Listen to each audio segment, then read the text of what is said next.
All right, I'm excited to have the Scholl's team here in class with us. We have Stephane Roth, who is the head of paid marketing, growth marketing for UK. Am I right? Yes, it's a bit of everything. Marketing definitely is the right scope. The official title is Marketing Director for International Market. My scope is Europe, Asia Pacific. Fantastic. Thank you so much for being in class. Mita, what is your scope? Yeah, sure. So my official title is Global Insights and Category Director. I'm in charge of insights, so ad hoc insights, qual and quant, as well as data, as well as understanding how we can use that data to actually drive business growth from a category and shopper perspective as well. I work globally, so across the world, from the US all the way through to Europe, and then Japan and Australia as well.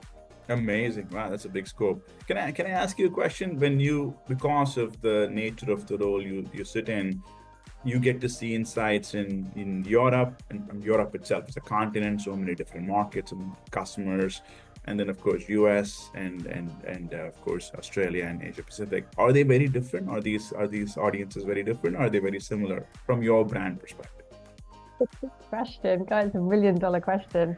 If everyone was similar, we wouldn't need any research, right?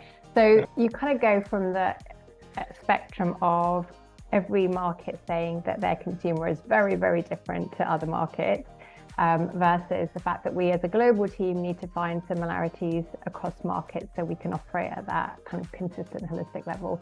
I would say that when it comes to foot care as a category, consumer behaviors are very similar. Generally, the insight is that people don't do anything to look after their feet until something goes wrong with them. And that's universal. So, feet just exist. You don't look down. You don't need to look at them until they come out for like summer or when they start hurting. And then you look down and go, oh, I need to do something about this. That's a global insight. But I think where the differences lies is the way people deal with their issues and deal with their challenges when it comes to feet. So you do see kind of global differences, and you do see testing differences as well when you kind of put the same piece of innovation or same piece of comms to someone in America versus someone in kind of France. They do react quite differently because of the cultural nuances. So yeah, so from a category perspective, similar, but cultural nuances do have a part to play as well. Amazing. What a puzzle, right? We're all trying to understand this puzzle. Yeah. What do I say to which audiences to unlock demand? Exactly. It's such a fascinating sort of discipline to be part of. I want to introduce Keary Phillips, who is the Attribution Consultant. We work on the engagement. Keary, who are you nowadays, if you want to introduce yourself to the class? Hi, hello everyone. Keary Phillips. I am a longtime performance marketer, former CMO that has always had a passion for measurement and analytics. And part of my time working with M Square has offered me the opportunity to not only get certified as an advanced attribution practitioner and kind of scratch that itch, but also to help wonderful companies like Dr. Scholl's answer some of these questions and provide some insight. So it's been very interesting and rewarding for me. Amazing group of folks here to work with and learn from in class. Thank you so much for all of you for being here. So just to set up this work, I think we worked on the UK market. We did marketing mix modeling work for Dr. Scholl's. Is it Scholl's or Dr. Scholl's in UK? Is it Scholl's, right? That's the brand? Scholl's in UK. And there are multiple categories. How would you describe the categories? Foot care, you guys break it out into 4 categories. Mita, how would you break it down? How you position it market? So I always caveat this by saying it's an internal classification. Consumers do not think about it this way at all, but it's the way the business has always operated. So we have 3 different pillars, is what we call them. We have care, which is all about the look and feel of your feet. So using moisturizers and foot files to make them nice and soft. Then we've got aid, which is for the very glamorous foot conditions like fungal nail, athlete's foot and blisters and things like that. So kind of that reactive kind of condition perspective. And then we've got support, which is for when you've got tired feet, when you've got kind of legs that are hurting, then using an insole can help to prevent that pain and kind of help cushion your feet as well to make your legs and feet more comfortable. Okay, so that's how you think about those the products and the categories. Stephane, if I asked you, what is your primary challenge when you think of marketing? Let's say we did this work in the context of the UK market. Let's just focus on that so that the rest of the insights can be contextualized. What are some of the biggest challenges for you? Is it specifically working with retailers or audiences or marketing the specific categories? How do you think about that? Well, we have the same challenges you would have across typical FMCG businesses. So retailers, of course, activation, communication. But I think something specific to food care is probably two things. The first one is a spread of the range for us. So we have a massive range. And like Mita was describing, we have very different product groups that actually address different consumer needs, different consumers. And it can be a bit tricky to make this all work with a limited budget. That's one thing. Probably the second thing for me is the category penetration and the frequency of purchase. Both are relatively low compared to more typical categories. And that requires extra thinking on how we reach and connect with these consumers. It's what makes it exciting as well, of course. It goes both ways. That's right. How do you think about making the investments when you have campaign investments, marketing media investments, both national media and trade media? How are you thinking about these investments and in terms of the strategy?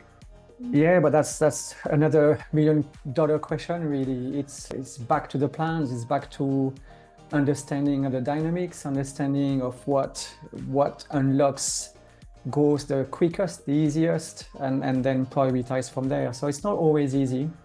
And that's I think it's starting to bridge a little bit to why we've been talking to you guys and doing the work is trying to get a better way of assessing the decisions we're making. So in the past, first of all, but ultimately going forward, how we can be better juggling with all these priorities, never enough budget as always, and more competitors than we wish for. So it's a bit of, it's similar in many ways to loads of different categories, but obviously food care has its own specificities.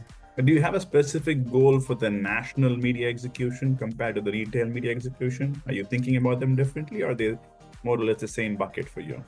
It's more or less, well, they do different things, but we don't approach them as being very different from the start. It's all down to the plan again. It's all down to how we understand the market, what's happening, why are we growing, why are we declining, what are the levers that we need to pull, and then what are the best tools for this.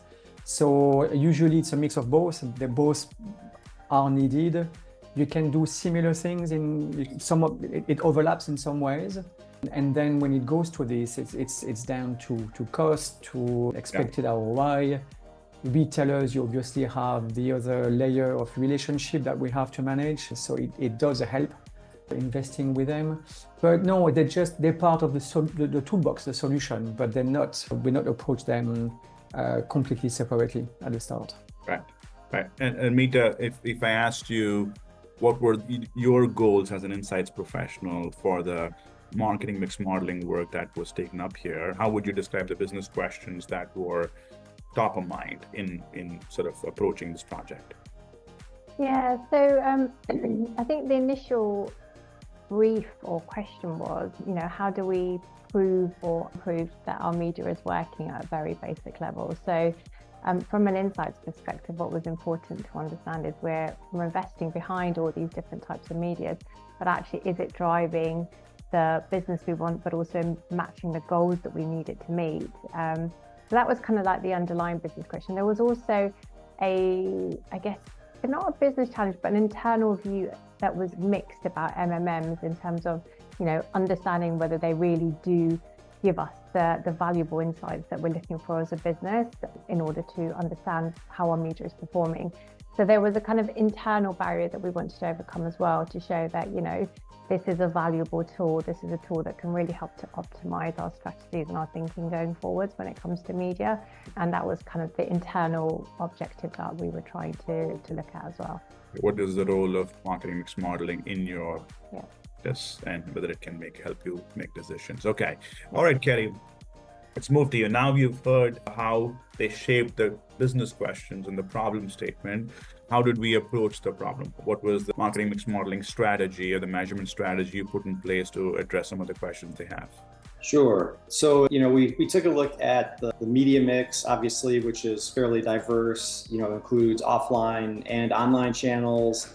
It includes, what we would call national media. It includes retail media network investment, and it also includes trade and promotional spend. So there were kind of three different categories of media type that we took a look at. And then the way that we broke down the modeling was really based on the different retail environments. So, primary retail categories broken into sort of subcategories based on how the Scholl team looks at the business. And that included supermarkets and drugstores as two of the primary offline retail categories, which we broke into further P&L segments, and then Amazon as online, kind of more D2C entity. So we really broke it down to help understand how media would impact retail sales volume at the 6 different channel breakouts or P&L breakouts that we created. And each P&L, as you called it, Keary, would have a separate model. Is that right? Correct. Each P&L had its own separate model, so you could understand the impact of media from an incremental contribution to retail sales in those groupings of retail categories. Fantastic. Okay. Let's jump into it. So you built those 6 models over multiple years of data, I'm presuming. Give us a summary. What were some of the insights that you found that was illuminating for you to look at as a professional in this space?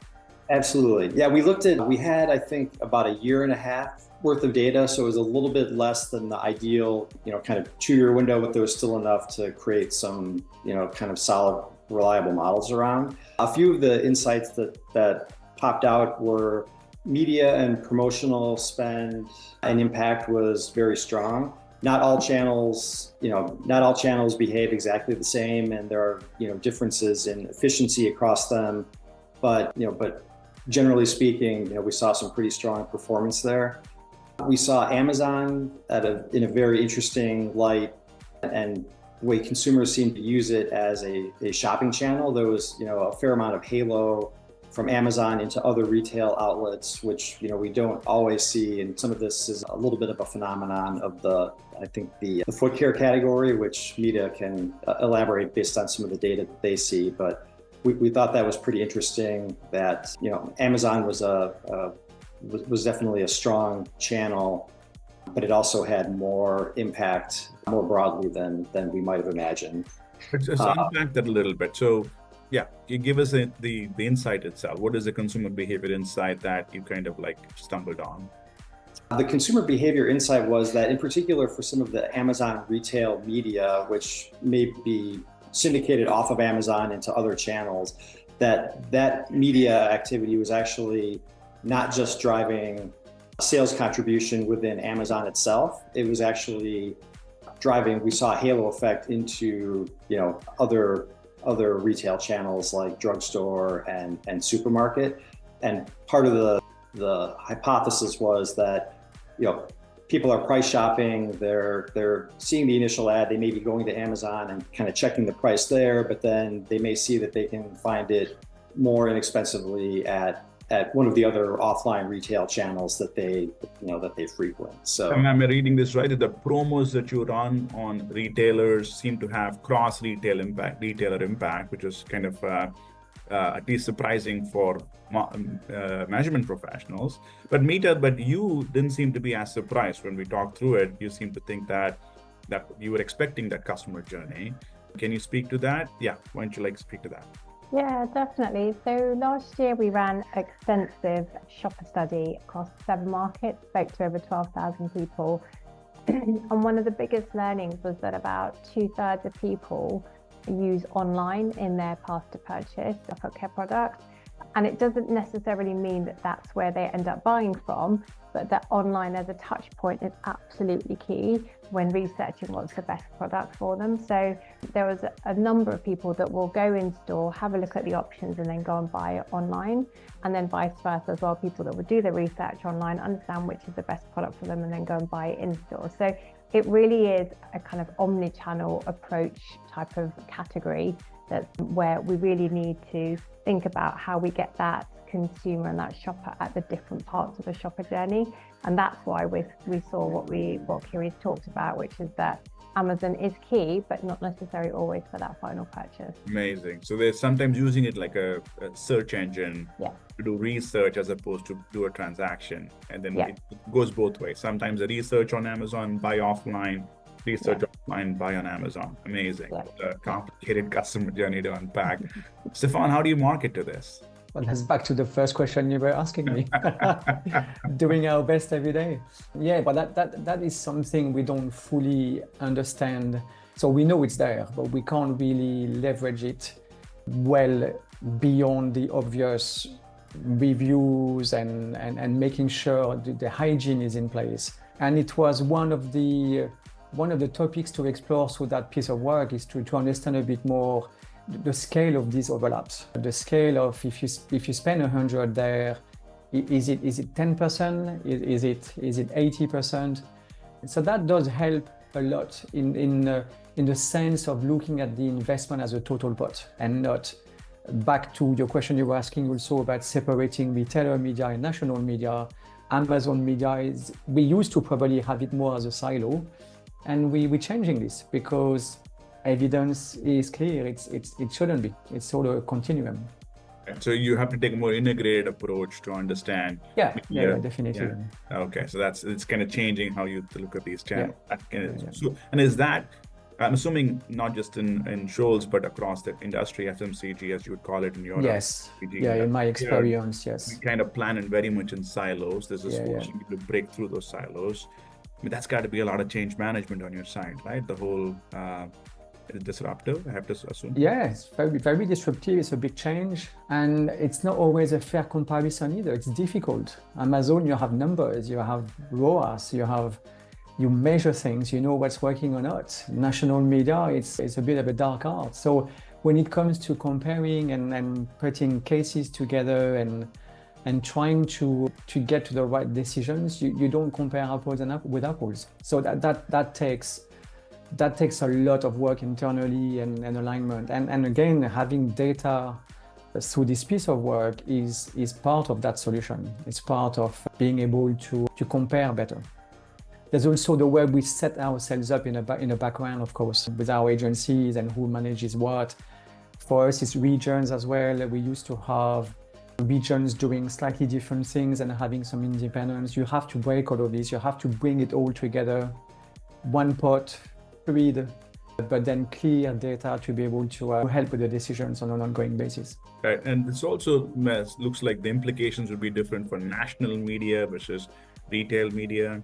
Like when you're working with agencies to place TV buys and out-of-home buys, how would you work with this data in the context of working with a Tesco or a Boots or retailer teams and JBP planning? What are some of the thoughts there as to how you would use them in those contexts? Yeah, so we had some very specific examples in this work actually of looking at retailer investment. I'm not talking retailer media, I'm talking more investment on promotion and these kind of things.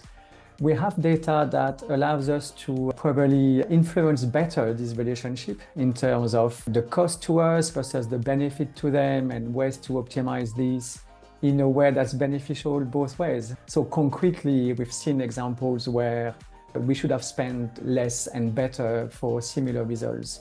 And that is already taken into account for ongoing discussions. But that is a win-win. It's an easy one because if you can demonstrate that there is more value for both partners, it's not a difficult discussion. But if you don't have the data, again, you don't know. So that's a very concrete answer in that case. Amazing. Yeah, that was actually an insight that popped, was that national media and retail media had a ROAS that was about 2 times what the trade and promo ROAS was. And what you would do with that is, I mean, if not unlike other companies that have relationships with retailers, there's some of it is sort of a cost of doing business, right? Like you need that to maintain the relationship and help continue a healthy relationship with a lot of these retailers, where there's maybe some kind of decision points or some room to optimize that is if you knew what types of trade and promo spend within specific retailers were performing better or worse, you could work with them to optimize, the sort of trade and promo mix that you're running to maximize the value of it, understanding that you probably have to have some investment there and just, to maintain that relationship. So that was a future look at this could be breaking down. We didn't break it down by, a specific type of promo spend within the retail categories, but that would be another place you could take it to further sort of optimize within the context of that particular media type. Yeah, Let's stay with this, Keary, a little bit. What is another insight that was you've done a lot of work in CPGs in the last 6 months. How is the Scholl's insights different compared to other FMCG, CPG brands we work for? In a lot of cases, it was pretty similar. The ROAS on average was slightly below, I think, the overall CPG category average. But again, foot care is sort of a more unique vertical within there. But just for kind of contextual reference purposes, percent of spend was, pretty well, I think, in line with what we see from a CPG average standpoint. So no significant outliers, when we look at other benchmark information. I think, again, some of the interesting things were like we talked about, the halo effect of certain investment at particular retailers actually impacting other retailers was something that we don't see all the time. And I think, as Mita pointed out, that's something that's kind of specific. We weren't expecting it, but she was expecting it, which was clearly she understood her business. Mita, as a professional who's now ushering these insights into the organization, how are you thinking about it? What are the big change management initiatives that you have to take into account now? How is this changing how you plan for retail versus national versus supporting Stephane and his team in those markets?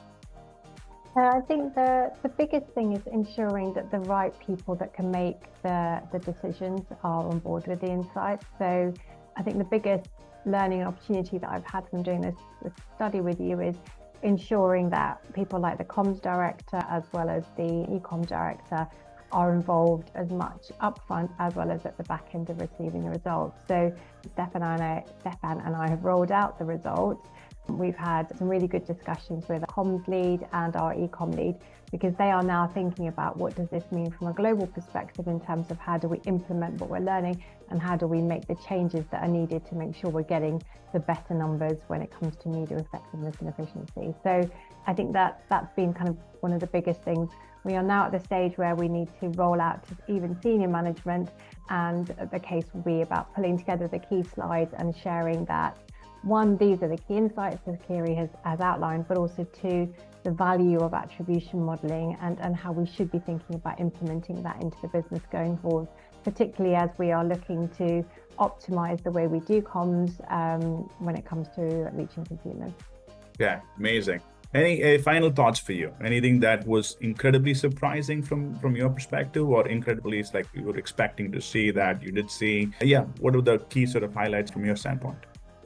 One of the biggest things was about just it's great to have all our data collated into one place, and you and your team have done an incredible job of helping us sort through what we've got, making sure that it's all in one place so that we have a good data set that we can then refer back to when we're looking at the insights. So that's not an insight, but more just kind of a process perspective, which I think is incredibly useful for us. Because it's the first time we've done that as a business, and having an external party do that for us is a lot more discerning than us doing it for ourselves, because they can be objective about the data and having it all in one place as well. So that's like a kind of a process perspective. I think from an insights perspective, what I've just been really interested to learn about kind of the numbers that are coming back when it comes to media efficiency. We all have had hypotheses internally, and they're varied across kind of different parties and different leadership levels. And now it's really good just to have that data story, as Stephane said, to say, look, this is what the data is showing us, and this is what it's kind of playing through when it comes to media. I think the nicest thing was having the kind of the reinforcement of the shopper study learning, which we talked about earlier, which is the fact that this truly is an omnichannel category. And as Stephane said, it makes our jobs more difficult and interesting, but actually it does show that we truly do need to think about how we reach people at different touch points, particularly as this is a category where relevance is so important. So, if we're continuously talking to people about foot problems, it's just not going to resonate until they get a foot problem. So we have to be there to catch them when they have a foot problem, and then we have to be there at every single touch point when they're researching the solution and then going to buy the solution. So I think it's nice to have the support from a data perspective to show that really is the right process and way forward. Amazing. Stephane, how about you? Final thoughts?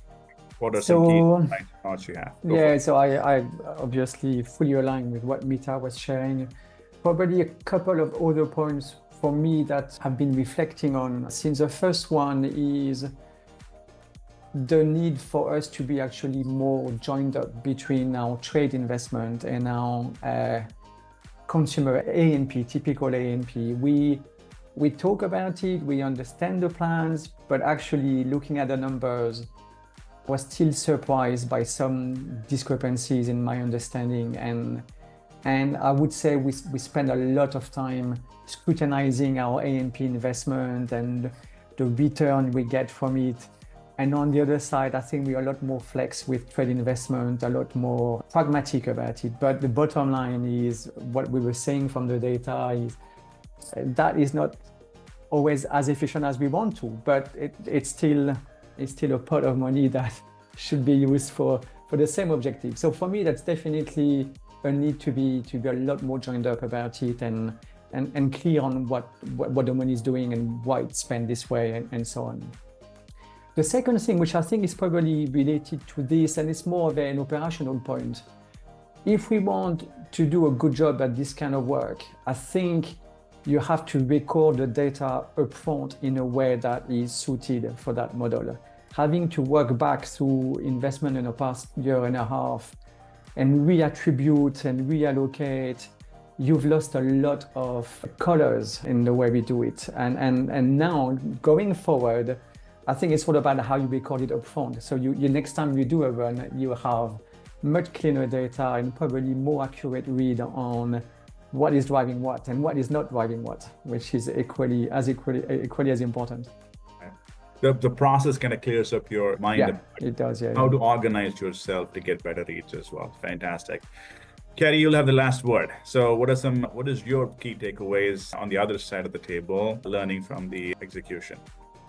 Yeah, I think there were some interesting insights that could inform, certain mix optimization changes within the current mix, but also it opened up, potential questions and hypotheses for other places and ways that you could take it. We could look and break it down by product category, which we didn't do, and you may see different levels of profitability and response by, product category if we looked at it that way. There could be geographic nuances, which could inform media activation in areas that are either, sort of underrepresented or overrepresented, depending on looking at geospatial data. So there are definitely some, I think, actionable insights and additional, places to explore that could inform, further kind of growth and optimization opportunities. Amazing. What a great conversation. Thank you, all of you, for being in class and for letting us learn from you guys and your experiences. Thank you. All right. Appreciate it.